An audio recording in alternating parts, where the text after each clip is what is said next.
వాగర్థావివ సంపృక్తౌ వాగర్థ ప్రతిపత్తయే జగతః పితరౌ వందే పార్వతీ పరమేశ్వరౌ. శృతిస్మృతిపురాణానాం ఆలయం కరుణాలయం నమామి భగవత్పాదం శంకరం లోకశంకరం. ఇంద్రభక్తి టీవీ ప్రేక్షకులకు స్వాగతం, సుస్వాగతం. ఈరోజు మనం తెలుసుకునేటువంటి విషయం రథసప్తమి. ఆ రథసప్తమి ఏ రోజు, ఆ రోజు మనం చేయాల్సినటువంటి విధి విధానాలు ఏమిటి, రథసప్తమి యొక్క వైశిష్ట్యం ఏమిటి అనేటువంటి అంశాలను గురించి మనం ఇప్పుడు తెలుసుకుందాం. మాఘ శుద్ధ సప్తమిని రథసప్తమి అనుకుంటారు. మాఘం అంటేనే, అఘం అంటే పాపం, పాపాలను పరిహారం చేసేటువంటి మాసమే మాఘమాసం. అందులో మాఘమాసం శుద్ధ సప్తమి, అది 4వ తేదీ మంగళవారం రోజు, ఫిబ్రవరి 4 మంగళవారం రోజు ఈ మాఘ శుద్ధ సప్తమి అనేది ఈ సంవత్సరం రావడం జరిగింది. ఈ మాఘ శుద్ధ సప్తమినే రథ సప్తమి అంటూ ఉంటారు.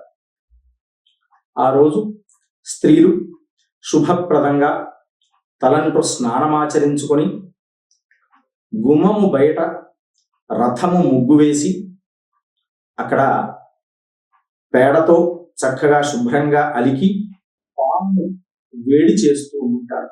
ఆ పాల యొక్క కిరణాదులు, ఆ సూర్యకిరణాలు, పాలపై సూర్యకిరణాదులు ఎప్పుడైతే పడతాయో ఆ పాయసాన్ని మనం ఆ రోజు భుజించడం వల్ల సూర్య భగవానుని అనుగ్రహ కృపా కటాక్షాలు సంపూర్ణంగా మనపై లభిస్తాయి. అయితే ఈ రోజు మనం ఆచరించే ముందు, తలంటు స్నానం చేసే ముందు ఏమి చేయవలే అంటే, జిల్లేడు ఆకు, రేగు పండు, అలాగే చిక్కుడు ఆకు, ఈ 3 ఆకులను, ఈ 2 ఆకులు, ఒక రేగు పండు, ఇవి తలపై పెట్టుకొని స్నానం ఆచరించుకోవాలి.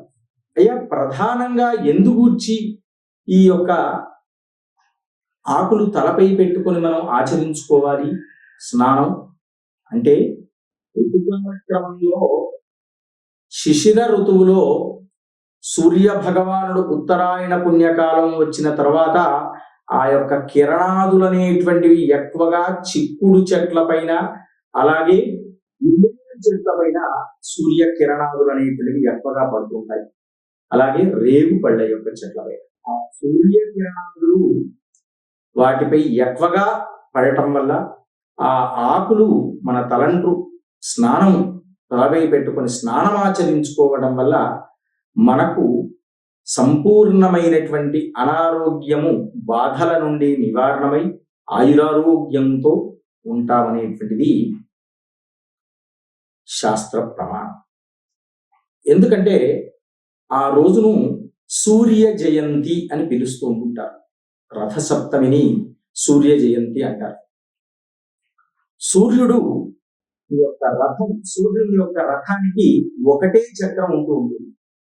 మామూలుగా ఉండేటువంటి రథంకు 2 చక్రాలు ఉంటే, సూర్యుని యొక్క రథం అనేది ఒకటే చక్రంతో తిరుగుతూ ఉంటుంది. అందుగురించే భూమి అనేది గుండ్రంగా తిరగడం. 7 గుర్రాలు ఉంటూ ఉంటాయి. ఆ 7 గుర్రాలకు ఒక్కొక్క గుర్రానికి ఒక్కొక్క రకమైనటువంటి పేరు. 7వ గుర్రానికి సప్త అనేటువంటి పేరు కూడా ఉన్నది, వేరొక పేరు కూడా ఉన్నది, సప్త అని కూడా అనుకుంటారు. అలా ఆ 7 గుర్రాలతో కూడుకొని ఉండి రథముపై ఆరూఢించి ఆయన మనకు వస్తూ ఉంటుంటాడు. కనుకనే రథసప్తమి అంటూ ఉంటాం. ఆ రథసప్తమి బొమ్మను, ముగ్గును గీసి దానిపైన పిడకలతో పాలు పొంగించి ఆ సూర్యకిరణాదులన్నీ కూడా ఆ పాలపై ఎప్పుడైతే పడతాయో దానితో మనం పాయసం చేసుకొని ఆ రోజు భుజించడం వల్ల ఏ విధమైనటువంటి అనారోగ్య సమస్యలున్నా కానీ అవి తొలిగిపోయి సంపూర్ణమైనటువంటి ఆయురారోగ్యంతో ఉంటూ ఉంటాం. విశేషించి ఈ సూర్య జయంతి రోజు సూర్య భగవానుని యొక్క ఆరాధన, ఆ పాలు పొంగే సమయంలో ఆదిత్య హృదయం గాని ఆదిత్య కవచం గాని చదవడం, లేదా బాగా చదువుకున్నటువంటి వారైతే బ్రాహ్మణోత్తములైతే మహాసౌర పారాయణం గాని అరుణ పారాయణం గాని ఇవి చేయటం వల్ల వాటి తీర్థాన్ని స్వీకరించిన ఆ రోజు రథసప్తమి రోజు మనకు ఎలాంటి అనారోగ్య సమస్యలున్నా తప్పకుండా తొలగిపోతూ ఉంటాయి.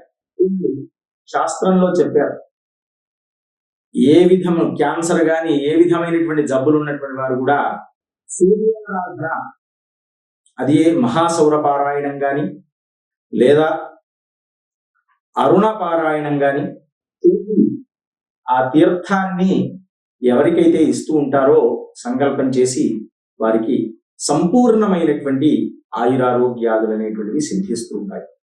కనుక మనం కూడా ఈ రథసప్తమి రోజు ఈ విధమైనటువంటి విధానాదులన్నీ కూడా ఆచరించుకొని తప్పకుండా ఆ సూర్య భగవానుని ప్రార్థించుకొని ఆ రోజు పాలు పొంగించి ఆ పాయసాన్ని, ఆ సూర్యకిరణాదులు పడ్డటువంటి పాయసాన్ని మనం స్వీకరించడం వల్ల మనలో ఉండేటువంటి అనారోగ్యాదుల బాధలన్నీ కూడా నివారణమై సంపూర్ణమైనటువంటి ఆయురారోగ్య అష్టైశ్వర్యాలు మనకు సిద్ధించాలని కోరుకుంటూ నేటి కార్యక్రమం అనేటువంటిది పరిసమాప్తం. ఓం స్వస్తి.